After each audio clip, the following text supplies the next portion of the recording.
რეჟიმის პატიმრების გათავისუფლება და ახალი საპარლამენტო არჩევნები ეს რჩება მთავარ მოთხოვნებად, რაც სავარაუდოდ ასახული იქნება პრეზიდენტ ზურაბიშვილის მიერ მომზადებულ დეკლარაციაში, რომელიც 31 მარტს გასაჯაროვდება. ამ დღეს დაგეგმილია დიდი საპროტესტო აქციაც ზურაბიშვილის ინიციატივით. დეკლარაცია დიდი ალბათობით განსაზღვრავს ახალი არჩევნების მთავარ პრინციპებს. შესაძლოა ლაპარაკი იყოს იმაზეც, რომ ახალი საპარლამენტო არჩევნების გარეშე არ უნდა ჩატარდეს ადგილობრივი თვითმმართველობის არჩევნები. ადგილობრივი არჩევნების თემა განსაკუთრებით გააქტიურდა ოპოზიციისა და რეჟიმის პატიმრების ოჯახების წევრების შეხვედრის შემდეგ. ოპოზიციური პარტიების ნაწილი ამ არჩევნებში მონაწილეობას კატეგორიულად გამორიცხავს, ნაწილი კი თემას ივანიშვილის რეჟიმის მიერ დღის წესრიგიდან ყურადღების გადატანა დაფასებს. კეთი ნადიბაიძე ვრცლად პოლიტიკური პარტიების პოზიციებზე. ოპოზიციის ნაწილი ფიქრობს, რომ ამ ეტაპზე და ამ მომენტში თვითმმართველობის არჩევნებზე ლაპარაკი შედის ქართული ოცნების ინტერესებში და მიიჩნევს, რომ დისკუსიის გახსნა ამ საკითხზე არის სწორედ ბიძინა ივანიშვილის ინტერესი და მისი წამოწყება, თუმცა მეორე მხრივ ფაქტია ისიც, რომ ეს არის საკითხი, რომელიც აინტერესებთ და არის ინტერესის ეპიცენტრში, ცენტრში უწყვეტი პროტესტის მონაწილეების მხრიდანაც, მათ შორის პატიმრების ოჯახის წევრების მხრიდან, რომლებიც საზოგადოებამ იცის, რომ ცოტა ხნის წინ შეხვდნენ ოპოზიციური პარტიების წარმომადგენლებს და ერთ-ერთი საკითხი, რაზეც ისაუბრეს და რაზეც მათ აინტერესებდათ ოპოზიციური პარტიების აზრი უკავშირდება სწორედ თვითმმართველობის არჩევნებში მონაწილეობა, არ მონაწილეობის საკითხს, როგორც გითხარით, ოპოზიციის ნაწილი ამ დისკუსიაში ამ ეტაპზე შესვლას არ აპირებს, თუმცა მეორე ნაწილი ცალსახად აფიქსირებს პოზიციას ქვეყანაში ამ მომენტისთვის არსებული ვითარებიდან გამომდინარე ისინი რას ფიქრობენ თვითმმართველობის არჩევნებში მონაწილეობის საკითხზე, მაგალითად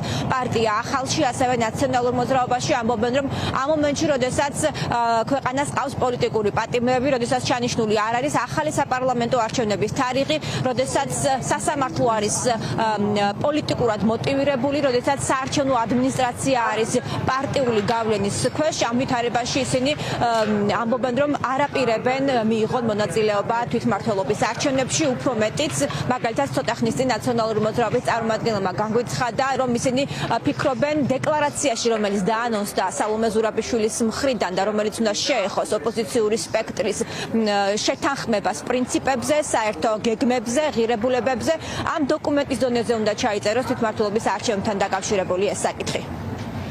თვითმმართველობის არჩევნებთან დაკავშირებით ჩემი აზრით მნიშვნელოვანია, რომ არსებობდეს კონკრეტული ჩანაწერი, რომ აი ამ ფორმაციაში, სადაც ცესკო უცვლელია, სადაც საპარლამენტო არჩევნების ჩატარების გარიჟრაჟიც კი არა აქვს დღეს ქართული ოცნების ამომრჩევს წარმოდგენილიც კი და სადაც ეს რეპრესიული მანქანა აგრძელებს როგორც პოლიტპატიმრების აყვანას, ასევე ჯარიმებს, ფინანსური სანქციების ქვეშ მოყოლას, მედიის რეპრესიას და ქართული ოცნების ხელისუფლება თუ არის ისევ ადმინისტრატორი, უბრალოდ შეუძლებელი რომ არის ამ სტატუს კვოში, ამ თამაში შეყოლა. თავარი არის რომ ჩვენი საზოგადოებაც დაიღალა მუდმივად ჩვენს განსხვავებულობაზე საუბრით.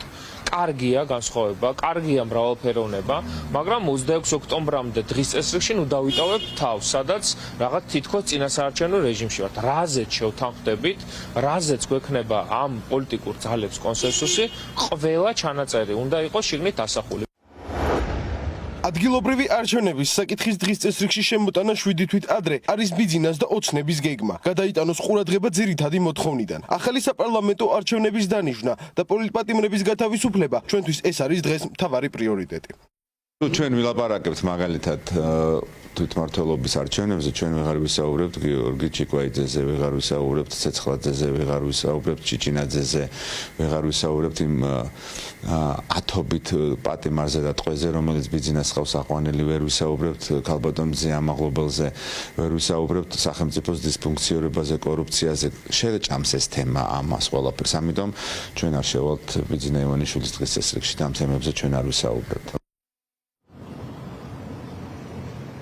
სალომე ზურაბიშვილის პოზიცია ცნობილია თვითმმართველობის არჩევნებში ოპოზიციური პარტიების მონაწილეობასთან დაკავშირებით. ამ ვითარებაში, როდესაც ახალ საპარლამენტო არჩევნებზე საუბარი არ არის და თარიღი უცნობია, როდესაც ქვეყანაში არსებობენ პოლიტიკური პატიმრები და მაშინ, როცა საარჩევნო ადმინისტრაცია არის მთლიანად ქართული ოცნების გავლენის ქვეშ, ამ ვითარებაში თვითმმართველობის არჩევნებზე საუბარი არის მიუღებელი.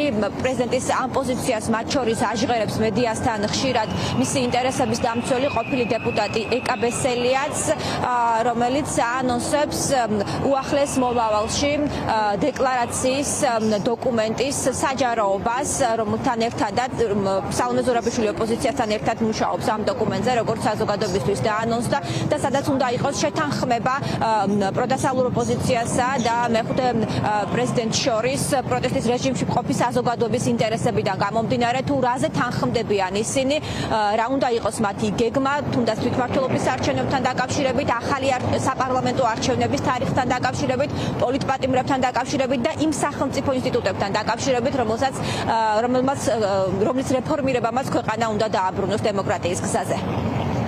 უნდა იყოს ახალი საარჩევნო ადმინისტრაცია, ანუ ახალი CSKO, ახალი საარჩევნო პროცედურები, რომელიც ასრულებს რისკებს ამ ახალი ტექნოლოგიების პირობებში, ისე რომ საკანონმდებლო ცვლილებები არ დაჭირდეს, რომ პარტიას პირველ რიგში ქართულ ოცნებას ეხება ეს, რა თქმა უნდა, არ კონდეს დომინანტური პოზიცია გადაწყვეტილებების დროს, რომ საარჩევნო დავები უნდა იყოს სამართლიანად გადაწყვეტილი და ემიგრაციას კონდეს გარანტირებული ხმის მიცემის უფლება.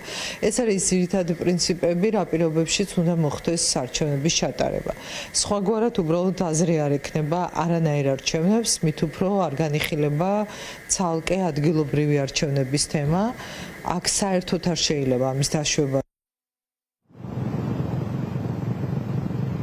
თვითმმართველობის არჩევნებზე საუბარი და საჯარო დისკუსია განსაკუთრებით გააქტიურდა მას შემდეგ, რაც რამდენიმე დღის წინ ოპოზიციური პარტიების წარმომადგენლებს შეხვდნენ პოლიტიკური პატიმრების და პატიმრებული დემონსტრანტების ოჯახის წევრები და ისინი დაინტერესდნენ ამ პარტიების პოზიციებით, რას აპირებენ შემოდგომაზე გასამართ თვითმმართველობის არჩევნებთან დაკავშირებით. როგორც გითხარით, ოპოზიციის ნაწილი ფიქრობს, რომ ეს არის დისკუსია, რომელიც ამ ეტაპზე შედის ქართული ოცნების და ბიძინა ივანიშვილის ინტერესებში, თუმცა ოპოზიციის მეორე ნაწილი აფიქსირებს ცალსახა პოზიციას, რომ სახელმწიფო ინსტიტუტების რეფორმირებამდე, ახალ საპარლამენტო არჩევნებამდე და პოლიტიკური პატიმრების გათავისუფლებამდე მათთვის თვითმმართველობის არჩევნებში მონაწილეობაზე ლაპარაკი არის მიუღებელი.